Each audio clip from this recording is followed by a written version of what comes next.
Hello and welcome to another edition of the Monte and Wolf Show. Hi, Dom. If you're watching this on your stream again, welcome. Thank you for watching. Uh, so let's start off this week with a return to the KT drama. We'll start it spicy. So Hirai, the KT coach, he was fined $2,000 for what? Cursing at a referee? So he was, like I said last time we talked about this one, I wasn't there on the KT match day, but I know that I heard that he was screaming and cursing very loudly because there were reports from fans in the audience, there were reports from staff, like everybody knew about it, right? He was very angry, and Supreme, I think, was also there, but like taking more of the good cop role. So, he got in trouble for basically delaying the game, and I think this might be Riot's way of, or LCK's way of retroactively like being like, our referees are in control, and so you can't delay the game and yell. And Seems like a slap on the wrist, honestly. Like, yeah, I mean, it is very annoying that he's suspended for 2 weeks because now he can't be on stage with his players and can't give that additional feedback, which I think Hirai is not as much of the strategy coach as he used to be, but I still think it will affect them. In week 2, it didn't really feel like it did. I don't think they looked worse without him, but I think it's good to find these coaches and anyone who tries to delay the game. I also do think, though, going back to what we talked about already last week, you do need to just tell these coaches like straight up, like, follow the rules that we have laid out in our ruling or forfeit. It's over. And like, if people are yelling, it's just like, get them out. Like, I don't know what to say. I love Hirai, by the way, one of my favorite coaches of all time across multiple games. Yeah, he goes back to the StarCraft days, guys. He is old school for sure. Yeah, if you guys remember like Nesty and MVP, the insanely famous like mythological players that Taste Snartosis were casting back in the day. I cast a little bit back in the day. He was the coach of those two players. He was like the one called responsible, for making them as good as they were. And as a coach too, I respect the fact that he's willing to flip out and fight for his players, because I think it's important to do that, to have cohesion with your team and to like build teamwork for yourselves. I mean, that's why you see a lot of coaches doing it in professional sports. It's like theater to psych up their team and make sure that everybody listens to them, basically, since then your players will know that you're on their side, even if you're being kind of unreasonable in the moment. But yeah, I mean, this was, as we discussed last week, a pretty clear-cut issue where the rule had been broken, and like cursing. I mean, he got a just punishment, I think, for this. Yeah, he posted like on Facebook as well after the match, saying like, I'm going through like a really hard time in my life. Like, this is like not after he was fine, but he was basically saying like, this is a really hard time for me. I'm like struggling right now, and thanks for all your support, basically. And I think he's frustrated with the results. He's gone through health issues, right? We all know that like at the end of spring season, he was absent because he was very sick. So he's had a rough go of it, like he's a very famous coach in Korea. And I think, frustrations might reach a certain point when you have to deal with this ruling and it doesn't feel fair. But at the end of the day, hopefully we got a rule added in the rule book for what happens if you buy a forbidden item. Hopefully that's going to be an amendment and this won't ever happen again. And it'll just be like, oh, I guess that's it. So I wanted to start off with this conversation, Wolf, because the transition is, I wish this item was still fucking banned. I wish we didn't have Statikk Shiv, but we switched patch, and now here we are. You guys may have seen some of this in the LEC, the Statikk Shiv shenanigans with LeBlanc that are happening. Well, we got a lot of it in the LCK as well, including some really great performances by Showmaker and the rest of Dplus KIA, and some less good performances by Closer on Live Sandbox versus KT. But it has made its way over to Korea after starting off in the LEC, and it is very broken, as it turns out. Very broken.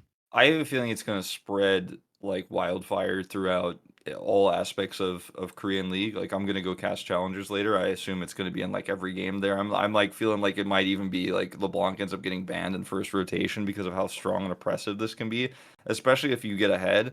And what the stats do for LeBlanc in general, this allows her to poke more consistently, and she could do additional auto attacks that actually are impactful, and then leave because she is LeBlanc. So not only does she get wave clear from this, which means she can actually side lane more Yep, oppressively and and actually split be more push, obnoxious, and especially split with push. Lich Blade. Yeah, they have Lich Bane. You're zooming around the map. You're pushing super hard. You do a lot of damage. And somebody tries to get you. You're like, I'm LeBlanc. Bye. It's like LeBlanc is balanced around the fact that if she wants to push really hard, she can't. Like she can escape well, but it's going to take her a million years to do it. So now that she can actually push hard quickly and then also be unkillable and just ult and double distortion away, like how could you ever catch her? And then in team fights, because she has that same ability, she can actually get a bunch of poke damage done and additional auto attack damage, and then escape the same way. And in these, and she can proc Night Harvester across an entire team all at the same time because the Chain Lightning will actually proc it. And I really enjoyed, my favorite part about this, Wolf, was watching the Hextech Soul in combination with the Statikk Shiv LeBlanc. It was actually difficult for me to tell sometimes which was procking, whether it was the Hextech Soul Lightning or the Statikk Shiv Lightning. It was truly a nightmare game, but it was very entertaining if you guys want to watch those Dplus KIA games. It's also like she still does burst. It's not like if she builds this, she doesn't like kill people. She doesn't just one shot the carry. Like she will still do that as well. It's a problem. I'm a little bit surprised it was discovered this late, to be honest, considering how insanely busted it seems to be. And people were talking about it. People were like, "Is this good?" And people's consensus seemed to be like, "It's almost good, but not really." But you put it in the hands of top pros like Showmaker, and I think we've learned that it is very good. I think we'll probably see Faker play it. I can't imagine a world where Faker does not play it next week. Like Or he's Faker, Chovy. he's gonna play I mean, LeBlanc, Chovy, very Chovy. famous, very famous LeBlanc player, especially even last split was playing a lot of LeBlanc. And like you say, it really does eliminate so many of LeBlanc's weaknesses, gives her instant wave clear, which you might have had to use multiple abilities in order to facilitate previously, makes her an insane split pusher, makes her poke even better. So she's even better at the things that she was already good at. And there's basically no downside. So what a nightmare. What a nightmare. Yeah, the game is going to be broken for a while. And this is one of the weaknesses of our patch system that we have in Pro League of Legends, is that because of our 2-week system, usually Riot feels confident that there will be nothing that arises on a certain patch that is super broken. And now that this has been kind of discovered, we will have it for the additional week we have on this patch. And before any additional patches can come out, 2 more weeks of this, because they can't retroactively go back and fix it. I mean, they could hot fix it if it was like completely game breaking. I You don't could think just we're ban quite at that LeBlanc. point. Let's be honest. Like, so the thing is that the only other champion that might be really affected by this is probably Zoe. And I mean, maybe BDD, famous Zoe player, maybe he's the one who busts out the Statikk Shiv Zoe, but I think it's much more impressive on LeBlanc than it is probably on Zoe. So I think LeBlanc just ends up being permanent banned.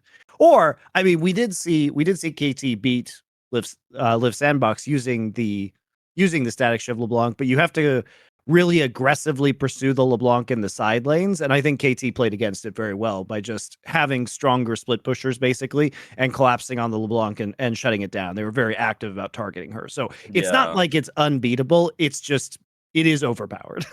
Yeah. And when you have like targeted CC, like Kiin was playing Renekton, it gets a little bit easier, and like the LeBlanc has to leave early, or we'll just get chain CC'd and then not be able to get away and stuff like that. But yeah, I'm not looking forward to it. Like, it was cool at first. I was like, "Ooh, new tech." And then after I saw Showmaker play it, I was like, "Bad tech, not good for the game." Um, but speaking of Showmaker, I guess we could spend some time talking about Dplus before we talk about KT and the Telecom Wars. It was a bit of a weird week for Dplus this week. They didn't look good, but they also had Deft sick, so I he mean, was too ill to play, and then he recovered enough to play online.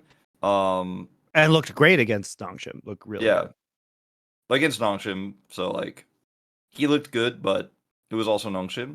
I'm not saying that Deft is weak or anything right now, but Dplus, there's something about this team where they just can't seem to be consistent around either the top or bottom side of the map. I think most of the time, like Showmaker Canyon in mid, that's always like you know it's going to be good. You can trust that no matter what Showmaker is playing, he'll be empowered. He will have resources. But sometimes Canyon is playing picks where, like his Kha'Zix, unfortunately, where he just looks a little bit lost on what he's trying to do, and the team isn't moving well with him as a 5-man unit. Sometimes we're seeing Kana have good moments in lane, but sometimes we're seeing him kind of fail engages or dying as a 3-0. Like what was he playing in that game against the Gwen? He was 3-0 on Cassante and died solo to the Gwen. Well, he did get 3 solo kills. Okay. Yeah, true. Okay, so slow your roll down. Part 4, yeah, part 4 didn't go so well, but I mean it's Gwen, right? I think there was some happy gaming going on by that point, Wolf. If I'm gonna be honest, I think maybe by that point in the game, they were not entirely playing seriously anymore. They were already up 1-0 in the series, and they were really dominating in that second game. There's like a discussion going on, I think, within the LCK casters right now about like, is Damwon actually good, or are they like, or are they kind of like 4th place right now and hold we're on, not sure what's going to happen? That's always been the discussion this year. I know. When has that discussion changed? This has been the ongoing discussion. And by the way, guys, Dplus has played Live Sandbox, DRX. They lost to OK Saving Spank Breon, their new name. Just slays me, by the way. But again, that was with a substitute, and I'm not going to read too much into that just because I think if you had to take this entire year, Deft has been the most stable carry on this roster, so losing him for a series is probably, quite harmful. And they came back and then immediately just mega clapped Nongshem and were the team we expected. But this is all to say that they've literally played the bottom 4 teams in the league at this point in time. And it's reminiscent of how they started in the spring split when they were absolutely crushing everybody with the Lucian Nami games.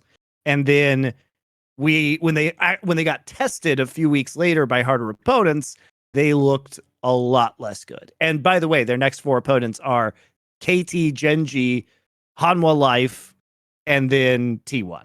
So we're going to learn real quick about these guys. Yeah, I think we are.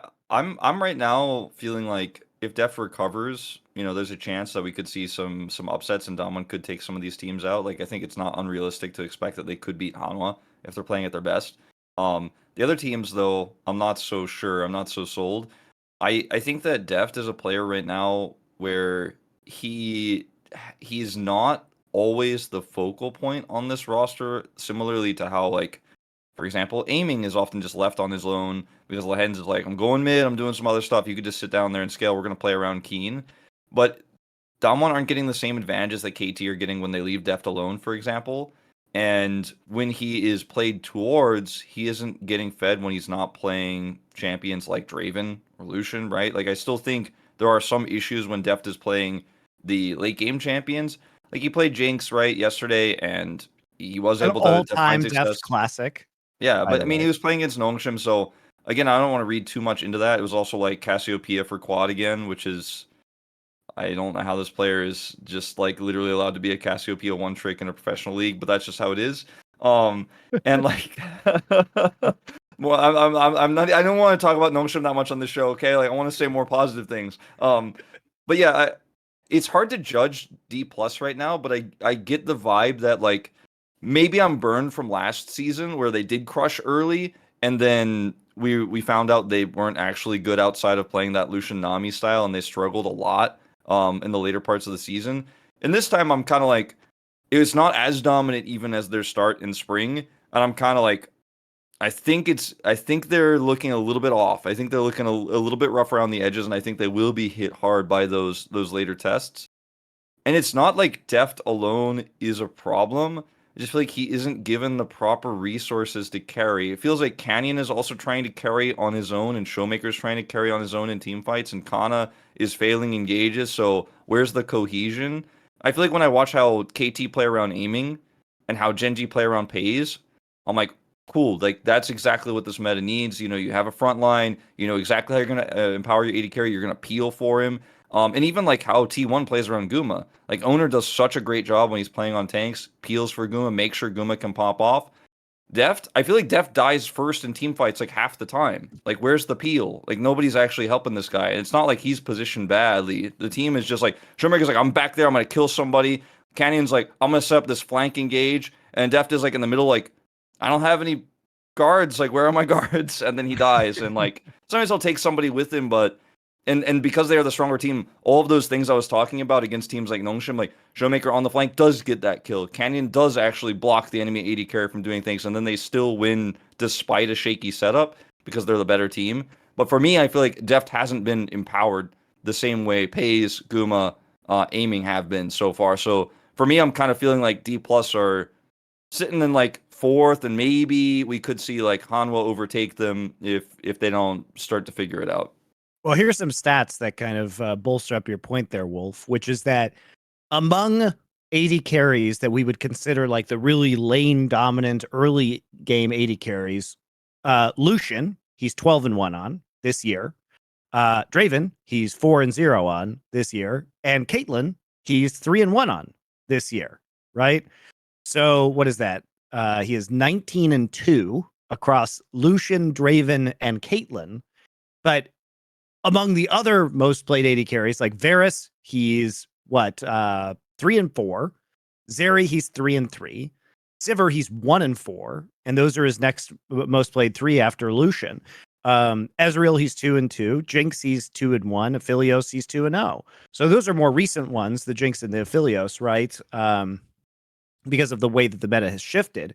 But it goes to show that a lot of these champions, he hasn't been doing that well on, unless, like you say, he's really like crushing the lane and they're empowering him through that laning phase. Yeah. And so it just feels like, I don't know, something has to change around how this team is playing, or maybe their meta read is just different and they're going to figure out their own play style, and Deft is going to play more of a like supportive role, and maybe like he'll play a lot more Jinx, and they'll be looking for picks with Showmaker, and he's trying to play that style of play where you end up taking a 4v5, or rather a 5v4, you're the 5, you kill somebody or kill the enemy AD carry, and then Deft just kind of walks forward. Maybe that's the style that they want to play. But I think that the meta has shown, especially MSI has shown, that just protecting the hyper carry is generally the way to go. And then you have players like Pays who are playing Aphelios so well in a multifaceted way, where they're both executing people and killing people with Gale Force with the lead that they have, like what Lucian is doing in spring season, but then also just front to back ripping through tanks as well with good protection and good peel. And then, having that amount of agency and power is like what makes Gen.G so good, because Pays knows how to play both sides of the coin so extremely well. I'd say Guma is pretty good at this too. And Aiming has had his moments on Aphelios, but I think it's more been just the front to back style from him. But yeah, Deft, I really want to see this player get the resources he deserves, because he is such a fantastic player. We've seen it across his entire career. And I'm not saying like Dplus sucks. I'm just saying, of the top teams, they seem to be the weakest at how team fighting works in this meta. Well, I also have to, point out that they do have some, really fun games that we've seen so far. And it really shows their versatility as well, particularly because we got to see the jungle Nico coming in from Canyon, and he played it extremely well. Fun game. And it was really fun to watch that game. If you guys haven't seen that one, it is worth going back just to check out. It was the first game versus Nongshim this last week. And it's just hilarious because he's pretending to be Kellen's Leona and like slash dancing in front of them at all times. And it must just have just been incredibly tilting, because he's basically just styling on them and mocking them. And this is another Showmaker LeBlanc Statikk Shiv game. It's a huge deft carry game on the Jinx, and it's really, really hilarious to watch. And by the way, Wolf, I found out he is the only player in a major region to play Jungle Nico so far this summer. Yeah, that's right. It's been played like only in mid in LPL, even though LPL doesn't ban it all the time. It's been played like a million times in LPL. It's always mid. So it was a conversation we were having, like, is this actually a flex pick? It's played a ton in the Korean server for solo queue as jungle. Like, we see it all the time, but it hasn't really been played in pro. And we were wondering before the season, like, is this going to be the region that plays at jungle? And then it was permaban, so we've had like almost no opportunities to see if it was going to be flexed. But of course, Dplus is going to be the team to do it. They're going to be the ones to make that happen, and it's Canyon. So I'm not surprised but this is by what we this. love about what we love about D Yeah. Plus. You know, we love the fact that they're a Taliyah flex mid jungle team. We love the fact that they're a Nico flex mid jungle team, right? These are extremely entertaining ways to play the game, and so far, you know, they've delivered. And I think, to your point about, I think if you can get to a point where they can actually play a solid front to back team fighting composition, the versatility of this roster is going to be absolutely nuts, because Canyon's been playing the Scion in the jungle as well. We saw all the versatility they had, especially with the jungle flex picks last split constantly. And he's back on the Lee Sin as well now. So I would just love to see a solid front to back team fighting composition, because if Kana can just be the tank guy, I think it solves quite a few of their problems. And the Renekton guy, I mean, famously very good Renekton player as well. Yeah, I wanted to look at Canyon stats really quick. I'm just pulling them up because he has played obviously the Jungle Scion, which is another pick that like they revolutionized, right? So, you know, there you go. But he's played Jungle Scion twice and Wukong once, but otherwise has not played like any tanks. And I wouldn't even really consider like Jungle Scion a traditional tank because, I mean, yeah, Maokai is like pseudo tank, right? But he's not playing Sejuani, right, at all. And I think Sejuani is one of those picks right now that you don't always get to choose. You don't get to like guarantee that you can prioritize it. But we're seeing a lot of teams really find both early game success with Sejuani and insane peeling. I'm just surprised he hasn't been able to pick it up. I don't think that's their identity though, Wolf. Like he's got 3 games on Viego. If I'm optimizing this roster, here's what I want. Here's what I want for D Plus if I'm their coach. I want Deft on one of these early game ADCs, or I want him on Jinx, and I want Canyon on Viego. And I like what they've been doing with Showmaker, Annie, Ahri, the Statikk Shiv, LeBlanc. These are like highly roamable champions that can set up. Because ultimately what you're trying to do is set up Viego resets for Canyon, right? Or set up Jinx resets for Deft. That's the way this team should be playing.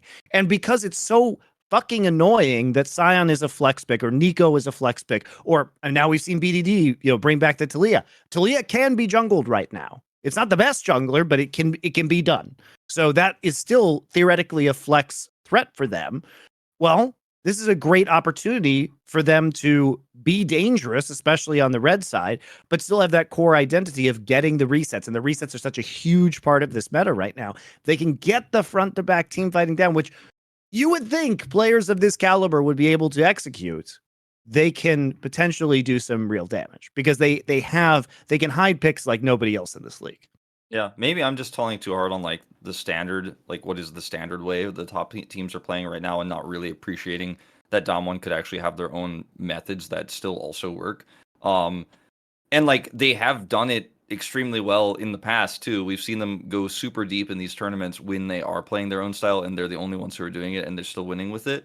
So I'm happy to be wrong if like they can continue to perfect their style and actually start winning with it and beating the top teams. And if they do that over the course of the next 2 weeks, then I'm ready to trust. If they do not, then I'm going to start being worried that not that this team is not going to playoffs, but like, is this team going to Worlds? Is this team going to maintain top 4 form for the rest of the season? Is a concern I might start to have. Sure, but there's also the fact that Renekton is rising in priority in the meta. Kana was undefeated this year on Renekton before playing against Lord Morgan. Of course, Lord Morgan dealing him the first defeat. But again, we're not reading into that series because that was a substitute series where their practice this week was probably also disrupted by having Deft be that sick. So, it ultimately, like, good job for OK Savings Bank Breon for getting that win. We'll talk about you if you can pick up another big win, okay? Maybe without a substitute player there. Yeah, but the point is that some of those ults. Yeah. The point is that for Kana, at least, like, yeah, it was a loss, but there were extenuating circumstances. But it does feel like if Kana can be on the Renekton, and they have a depth of picks that can't really be banned out at this point in time. And it feels like it should be a good meta for them. It does. Yeah. And like, Dplus have done this before where they are like, no, we're actually going to beat Gen.G randomly with Karthus jungle when nobody thinks we can beat them. And we have our own read, we have our own special draft, and then we're going to absolutely slap them. It happens. And it might happen next week. So fingers crossed that they actually have some success, because the cool thing about Dplus, I guess this is going to be like my final thought. The cool thing about them is when they do win with their own style, then it's the whole meta can like change in the LCK, and we can actually move away from what has been like very stale. So maybe this could be the team that actually pushes us out of the dark ages. And hey, look, Showmaker already the one who's pushing us into Statikk Shiv LeBlanc, more than we could say Closer is. So Closer played it first, but you know, it was Showmaker who was actually bopping people with it. So bring us out of the dark ages of one really bad meta into a new one. Thanks, Showmaker. There you go. There we go. I that said, I do doubt that they are going to be taking some wins this week, because in my mind, KT and GenG are the two best teams in LCK on this patch in this split so far. So having to play both of them with only one day off in between the games, I think is going to be quite the challenge. Yeah, I do agree. I'm also still firmly feeling like Gen.G and KT are the best teams, and Gen.G first, KT second in that order. Like I do think that is the world we're living in. But Doran, how dare you? It's not getting better. It's not getting better. My for Doran. favorite player, Kiin, glorious Kiin. I don't count the tilt win that Gen.G was able to get over KT due to bullshit rules. Yeah, no, I mean that didn't apply to that for game me either. To be totally frank, it doesn't count for me either. And I'm not saying like it doesn't count, like that I think that it's meaningless, but I do think that I don't think it really is indicative of KT's strength. Especially when we consider game one of that series where KT actually bodied Gen.G. I don't want to talk too much about the past because we're gonna end up talking about like week one. It's also a different patch. So. Yeah, but for me, like, even though Doran he's not having a good season in the laning phase, there's still a bit to turn those games around very nicely, and he actually is impactful in late game team fights despite like not having money. Imagine if he actually just played well in the lane, how much stronger this team could be. I do think that Kiin is like probably the best top laner by a large margin. Like Zeus, you could have the conversation in week one, but I think after week two, it does feel like it's pretty firmly Kiin for me. And then Doran is like, he's not even in like top four. Like he's like Dudu is like outclassing him massively. So that's the one angle where you could say KT is better than Gen.G right now, I guess, because Doran is Doran. No, but get out of here. Get out of here. So here, I'm going to make the case for KT being the best team. You ready? So it's not, especially on this patch, it's not just that Kiin is the best top laner. Glorious Kiin is the best top laner within the LCK right now. He can do it all. He can play the tanks. He's the only player on Earth who can play Malphite, number one. Let's put that out there. Malphite was like player on Earth. It's true. No, it's true. What was I'm gonna look it up right like now. The space colonies and also like anyone who's on Mars. Like yeah, well maybe some aliens can play it. I need to look up the MSI stats. He was like 1-8 at MSI. Hold on. Gotta find it. Yeah, Malphite, he didn't have a good time. Malphite did not have a good time at MSI. So let me just pull it up real quick. Well, he's gonna get the exact number. I am, because it was really tragic. It was really he was 0-8. Excuse me. He was 0-8 at MSI. He was a That's right. Kiin wasn't there. Because Kiin wasn't there. The only man who can win. The best top laners in the world: 369, Bin, Zeus. Notice how Doran is not less. Those three, no. Can they get wins on Malphite? Absolutely not. Nope. They can't. But Kiin, yes. And I actually looks good playing Malphite at the same time. It wasn't like a fluke win. He actually did things that helped win the game.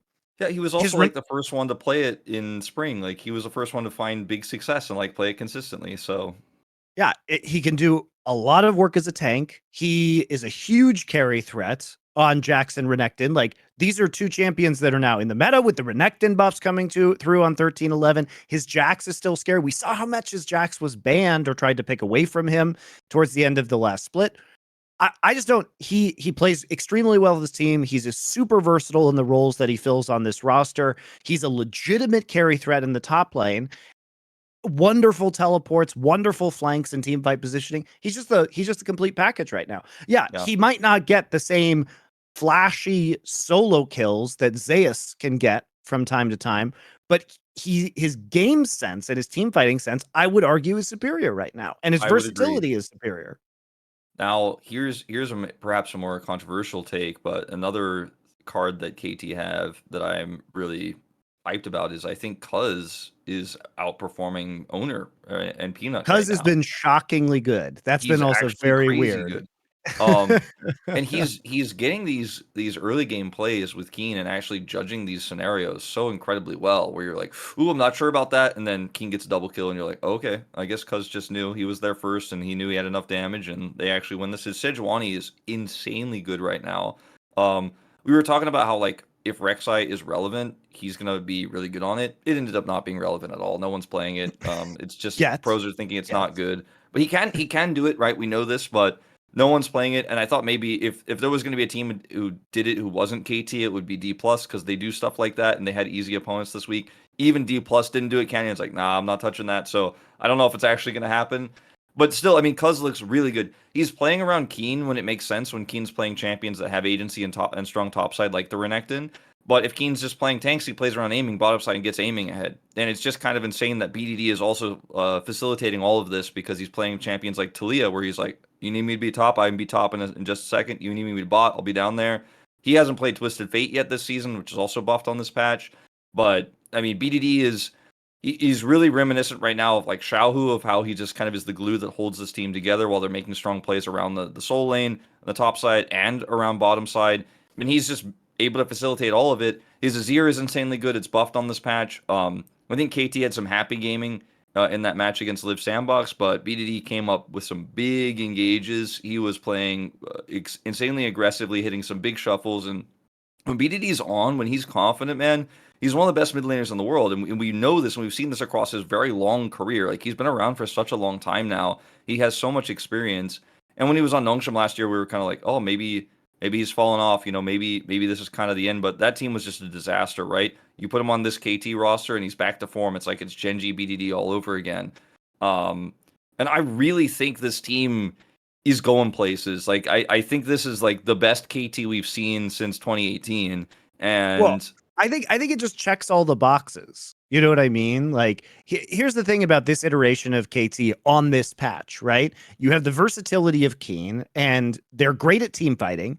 Okay, so what are their champion pools looking like right now? Okay, Cuz is playing Sejuani, Viego. The Volibear's a little bit weird, but they've been able to make it work. And Maokai, okay, all pretty meta picks.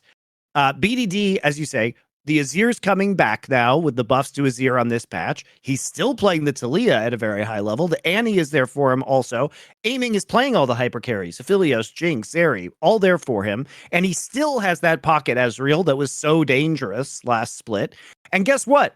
Who's the king of enchanters? It's our guy Lehens, who can do no wrong with Yuumi, basically. Lulu, extremely good Lulu player as well. It just feels like this team is built for this meta. Yeah. They also have, I mean, Lehens is great at Blitzcrank. He was the first one to pull that one out. Like, he'll play that. He's also a good Leona player if that becomes relevant again.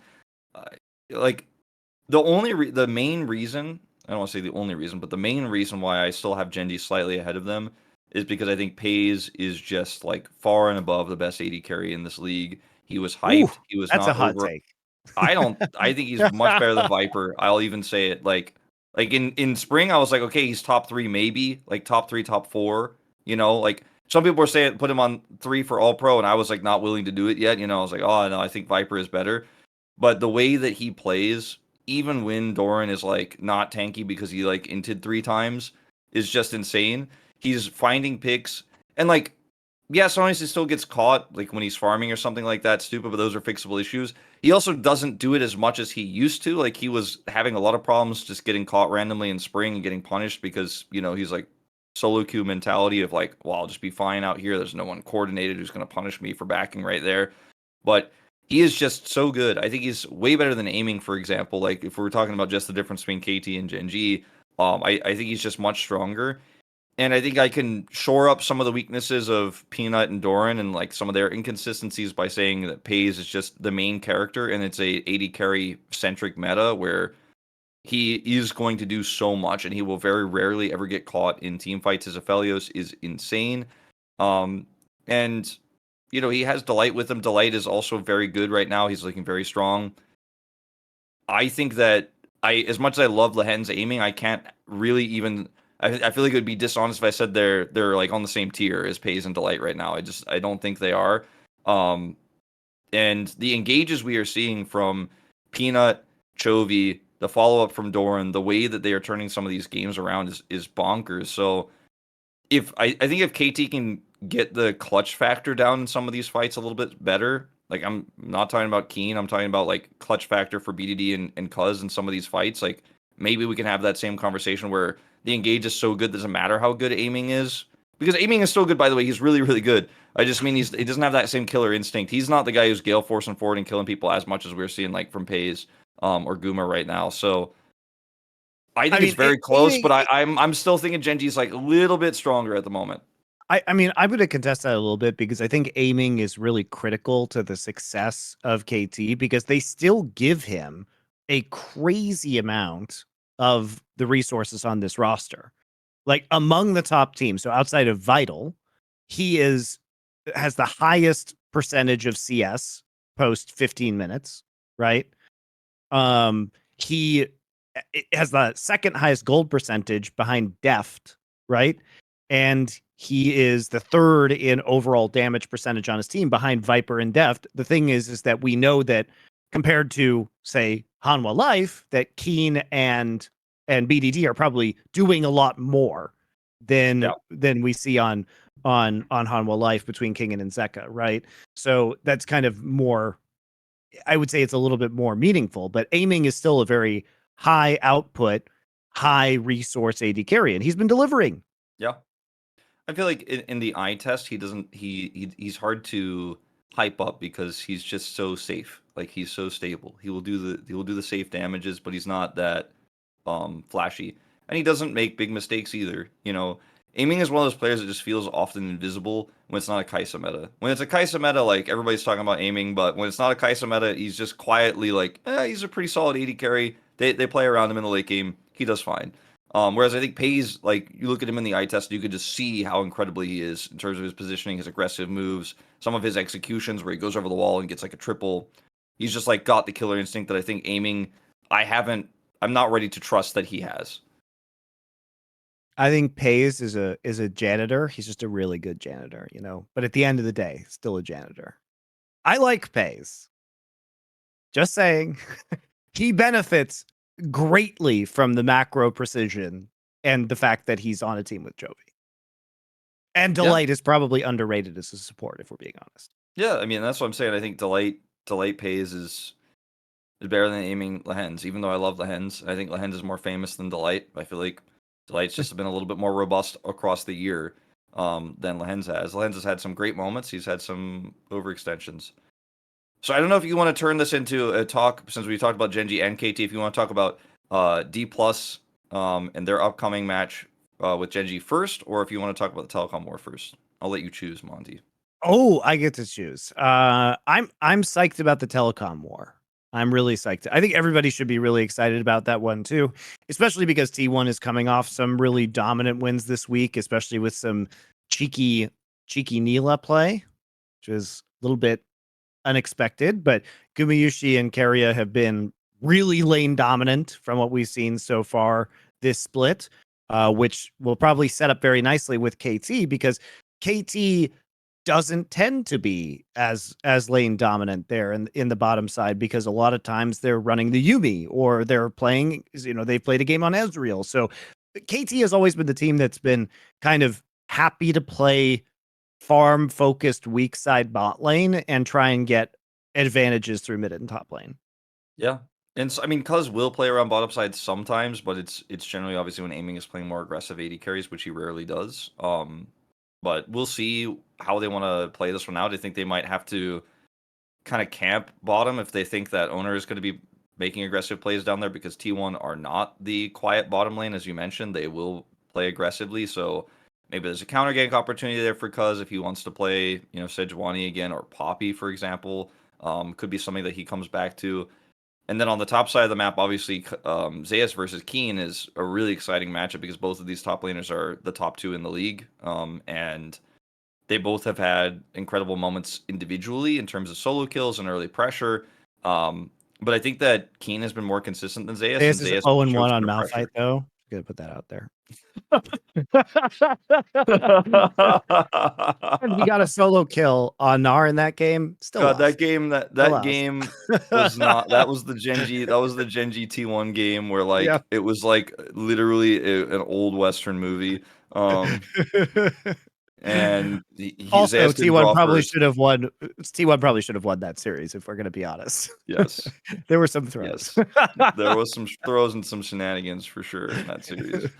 Um, but yeah, I think a lot of this series is going to come down to how well T1 play around straight up 5v5s, because T1 skirmishing has been their focal point so far this season, to sometimes great success, sometimes great failure.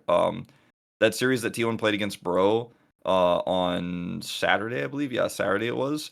They took it 2-0, but there were some hiccups along the way. I think that Breon having a pretty strong early game lead over T1 was washed away by the fact that T1 has more experience. They are a better 5-man unit. They will play the map way better than Breon. But you make those same sort of mistakes trying to hard force skirmishes against a team like KT, you fail, and KT gets ahead. I don't know if you get that same get out of jail free card. I have more experience as T1.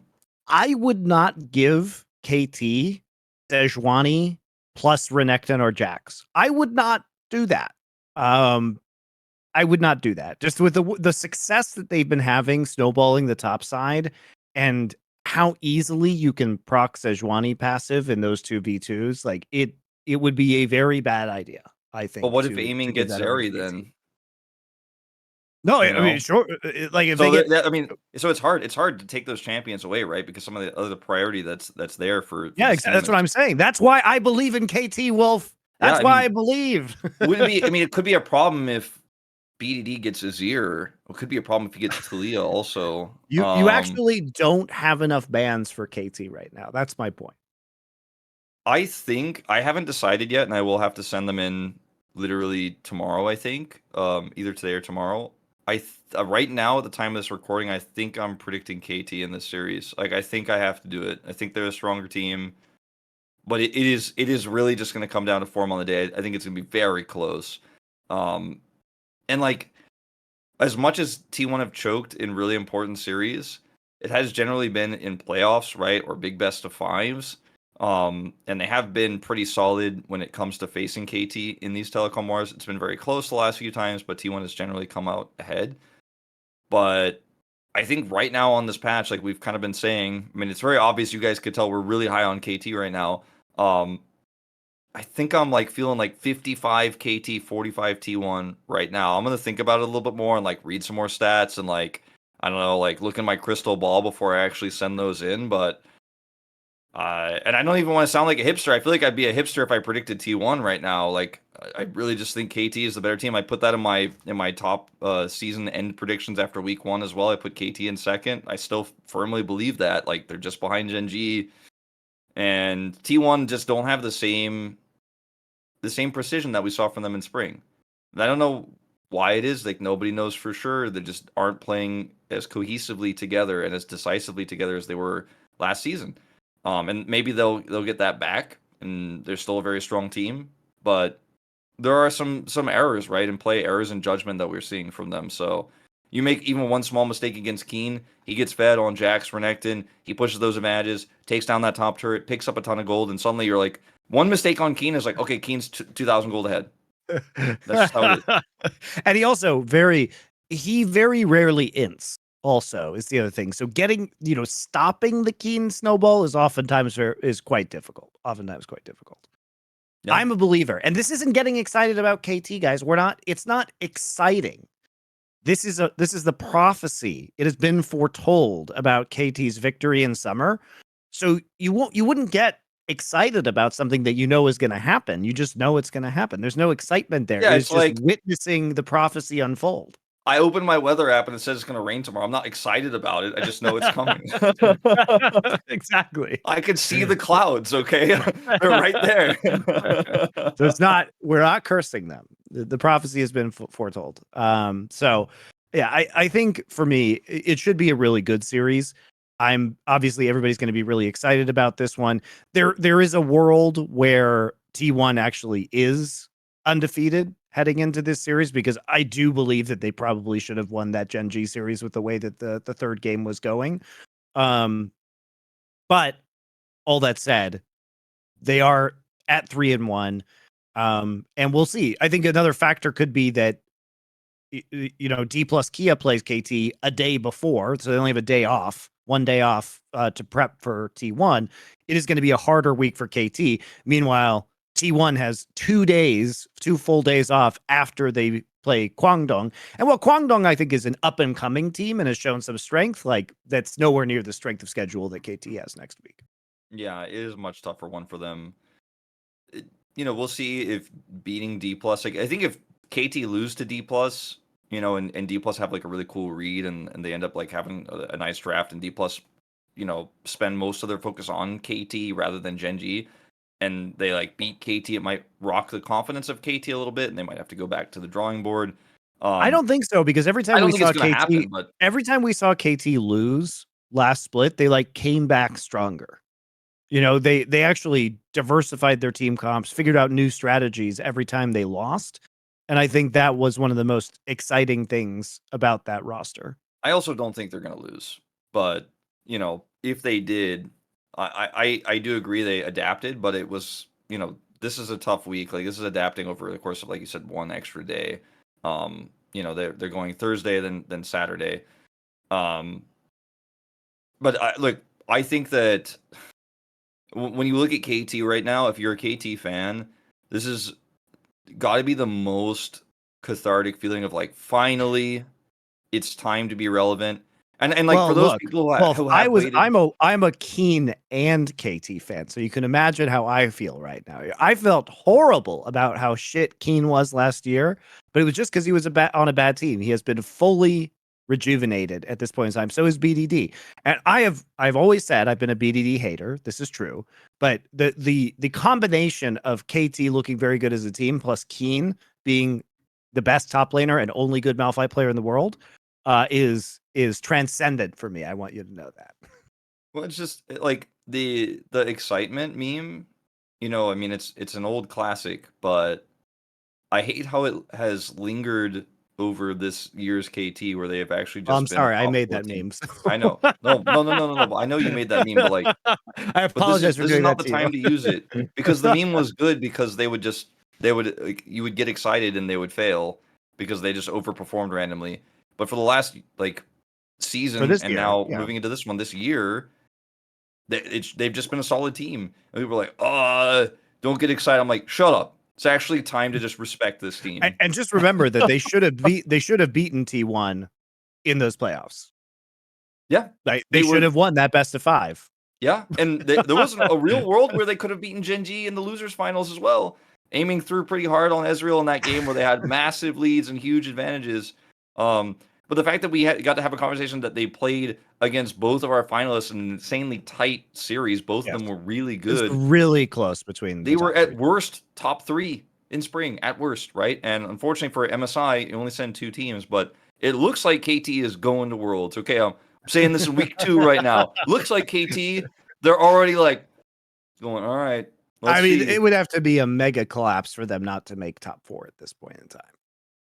Yeah. If you just look at the strength of this league, like you basically have to see those as those three teams, T1, Gen.G, and KT, as a cut above the rest. And then from there, it's kind of like, do you think that it will be Dplus or Hanwha Life who gets their shit together slightly, or is just better on the qualifier day, right? Yeah, exactly.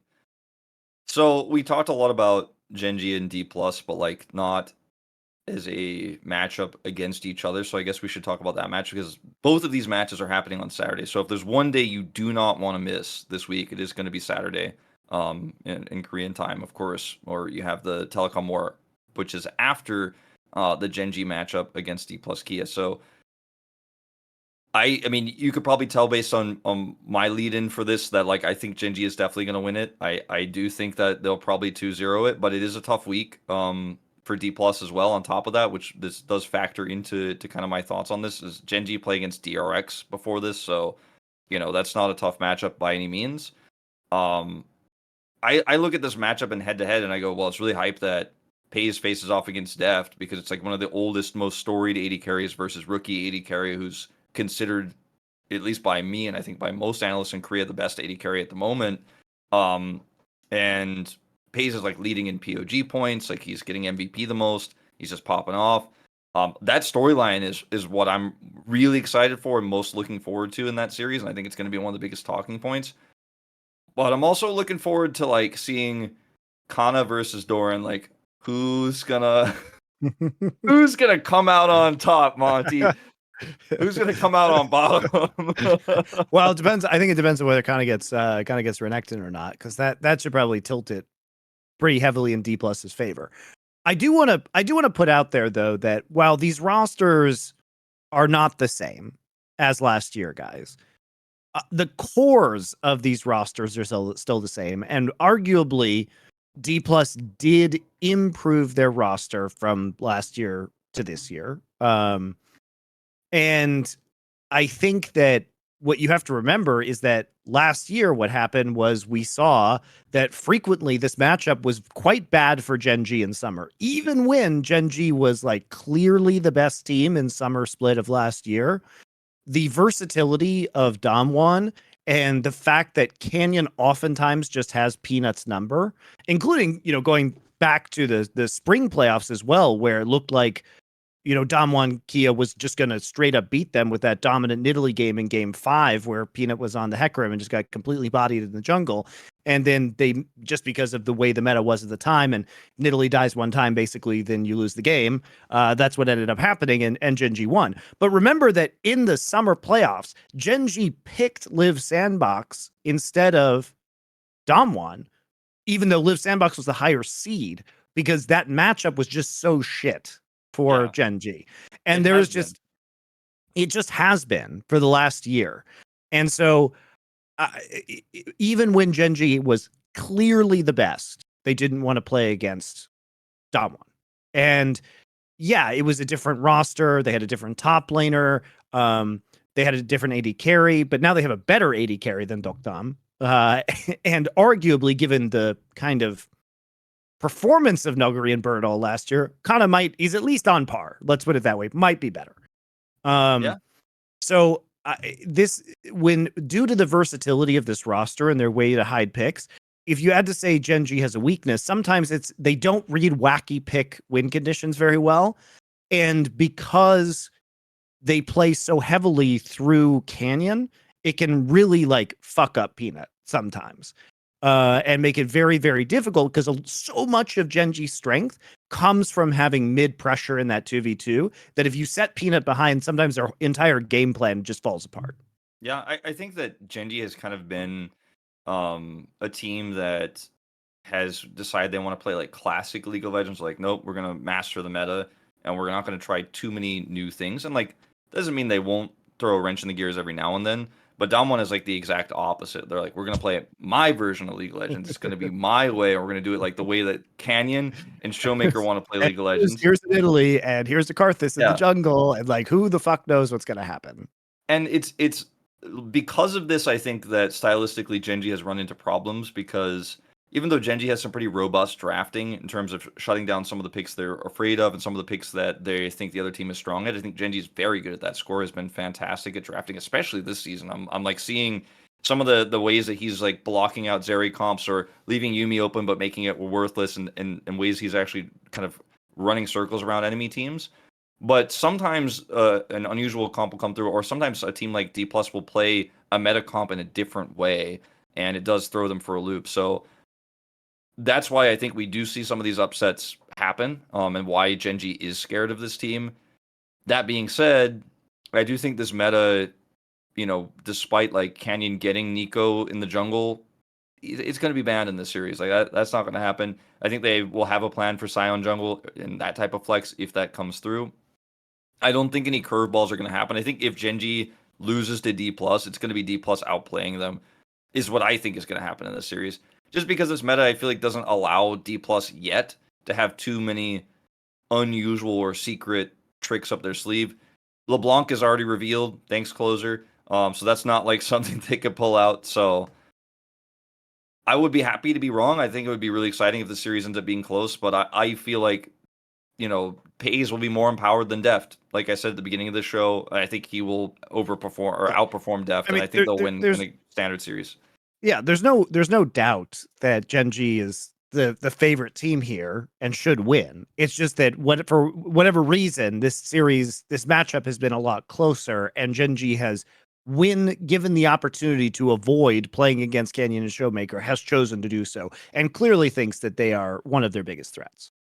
Yeah, I'm hoping the series delivers, and I think Dom1 fans are definitely hoping as well, because for Dplus it's been like every single series, like you read the post game thread, you look at what people are saying about Dplus, and like even in wins, everyone's like, "Oh, it's not it." Like the Dplus fans are worried that they suck right now. They're like, "Oh, we barely won. This is bad." Like the DRX series that Dplus barely won was like, "Ooh, that was a close one there," and then they lost to Bro, and like all the Dplus fans were like, "Yeah, I mean, Deft wasn't here, but ooh, that was was it all Rahel's fault?" Like, not really. So I think Dplus fans are hoping for some redemption, and with a tough week like this one, I don't know if it's coming, to be honest. Yeah, I think this is the week where we are going to see Dplus KIA a little bit exposed. But I would love to be wrong, because I want a more competitive league. I really want to be wrong. I really want to be wrong. And I just had so much fun watching that Canyon Nico game that I really want this team to be very good.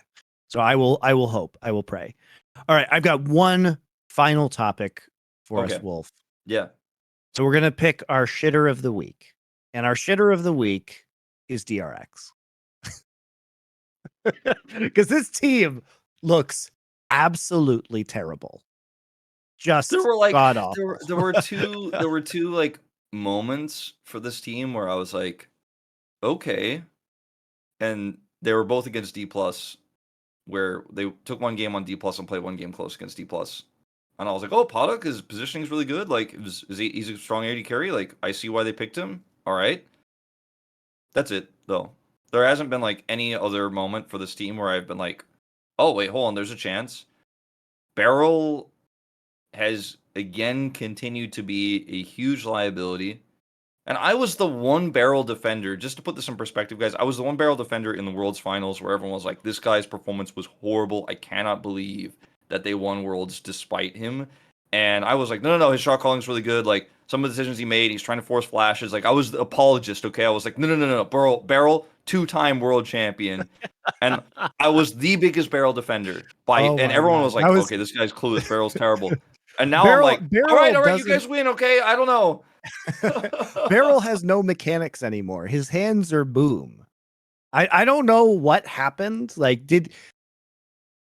have you seen that episode of Futurama where, Fry trades his hand with the robot devil and the robot devil can't do anything anymore? That's what I feel like what happened to Beryl. He made some deal with the devil and now he just has defective hands. He's just been miserably bad. And by the way, we'll call our shitter of the week segment sponsored by Toto, which is a toilet brand, in hope that Toto, the Japanese toilet company, actually does sponsor us. You make good toilets, which I would like to which I would like to flush Beryl down. I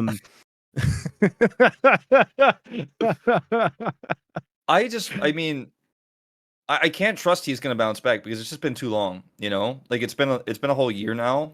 I mean, not a whole year, but like the majority of a year now, and like it hasn't been like, oh man, Beryl's had some off games. It's been like every game is an off game, and sometimes when you look at a draft for DRX, you're like, okay, this is good, clean drafting. Like there's some win cons here, and the Beryl's like, oh yeah, what if I flash at level 2? Or Croco's like, what if I just walk into this turret where Kiin is? What if I just go, yeah, like, Croco and Beryl, like, what if I just, you guys mind if I just give them 800 gold? Let's see if we can win against that. I'm just going to put one hand behind my back. I can do it. Dude.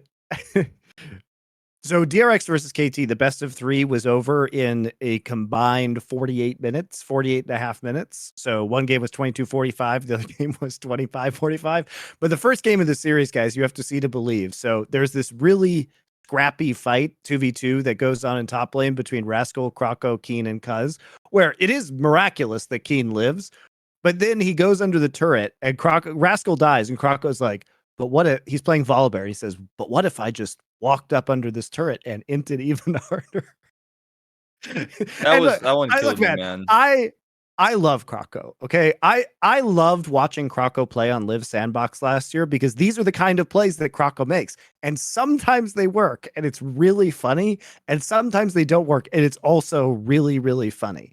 So I thought Croco, as a newer player last year, he was just getting the int out, as you do with some new. You have to test your limits, right? But it's gotten to the point where I looked at that play where he just walked under the tower and then just inted the Kiin. I was like, this guy's done.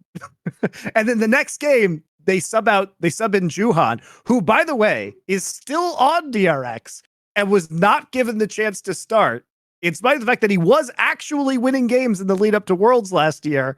And they got Croco instead. So he's finally here. He immediately blows Flash and dies at level 1. But then actually, in spite of the disastrous level 1, goes on to have a fairly respectable Kindred game considering the circumstances. They did lose. He was 4-7 at the end of the game, but he was better than Croco. He was better than Croco.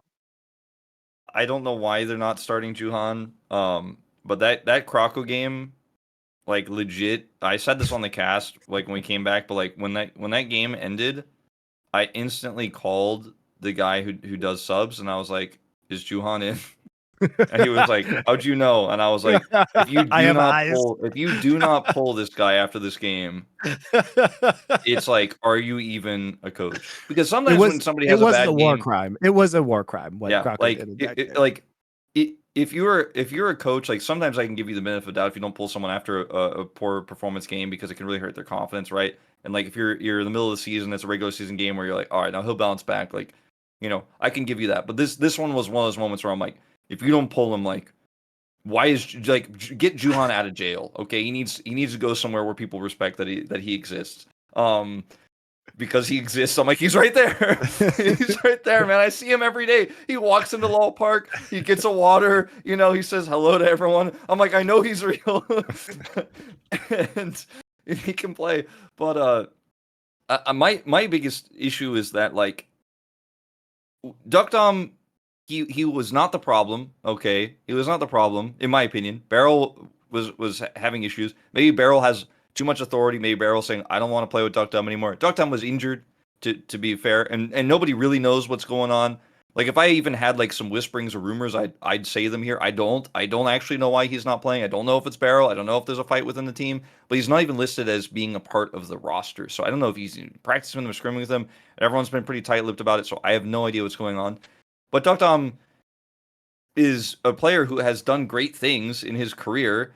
Paddock had that one good series against Dplus, but otherwise has been fine. Like, he's not the problem, but he's also not going to save this team, especially when Beryl is making it so that his lane opponent has a free kill every game. And then Fate was the best part of this roster in spring, I think, pretty easily, and he was the only one who could pop off and carry, and he put Yehu in, and Yehu is the most invisible player in this tournament, and the Rascal is also just not performing to his standards, but like Rascal is not Rascal's not playing that well, but you're not like, well, Rascal's playing badly, but you're like, well, Rascal's not having the performance to save this team like he has had in the past. What is he supposed to do, man? He's probably just checked out like Kiin was last year, because what the fuck's the point? You know, what the fuck is the point? I want to see Fate play. I also Fate, by the way, he exists. I see him every day. Like, you know, Duckdom, I don't see him. I don't know where he is. Like, he's not there. He's not part of the roster. I'm like, Juhan exists. Fate exists. I see them. They come to the studio. And like, I'm like, that looks like Fate over there. I see him with his glasses, a very handsome fellow. He like turns around. It says Fate on the back of his jersey. I'm like, he's right there. He's here. Put him in, coach. And like, is Fate a top mid laner? No. But I want to see what this team looks like with Podok and Fate maybe and Juhan. Like, what does that DRX look like? Why are we playing this version? And why aren't they picking up another support? So, do DRX look as mentally broken as Nongshim did last year, Wolf? That's my question to you and your pro player observational skills. That's a really good question. Like, I would say, weirdly enough, I would say no. I actually still think Nongshim looked a lot more broken. Like this team, like this team. Here's the thing: the expectations of Nongshim last year were far higher than the expectations of this DRX roster. When I see this DRX roster, like between games and stuff too, they're communicating a lot, they're talking a lot, they're like make jokes with each other and stuff. It's not like a team scenario where like everyone's like Beryl's sitting by himself and no one wants to talk to him. Like Beryl's communicating with all the players, like, and they're giving each other feedback nonstop. When I see them like walking back and forth, and this is just kind of like off-camera observations I see with this team. And they do spend a lot of time like trying to figure out what went wrong, and like they're not figuring it out, that's for sure. But I could see that like the mentality on this team doesn't seem like super boom to where people are just like showing up and dying and just being like, I just want the season to be over. Like, please get me out of this contract. Like, it doesn't feel like that. Whereas on Nongshim, like nobody was talking. Everyone looked super depressed, and it was like, oh man, I don't know if these guys hate each other or hate themselves or both. But like the Nongshim time was the dark. I've never seen a team in like my career wise. I watch a 5-man unit walk around an arena with like that level of like negative energy. I've like never seen it before. I don't know if I'll ever see it again, but that Nongshim team was sad. DRX, I think they're arguably a worse team than that Nongshim, but they don't seem to be. Are they upset? I don't know. I mean, look, I think they could be. They could be. It's too early to tell, but like they could be. I don't know. I want them to bounce back. I want to see Fate in. I want to see Juhan as the starter. That's what I want. Because I know we're not going to see Beryl gone. So I mean, I'll take what I can get. Like I said, these players exist. I see them. They are alive. They're showing up. Use them.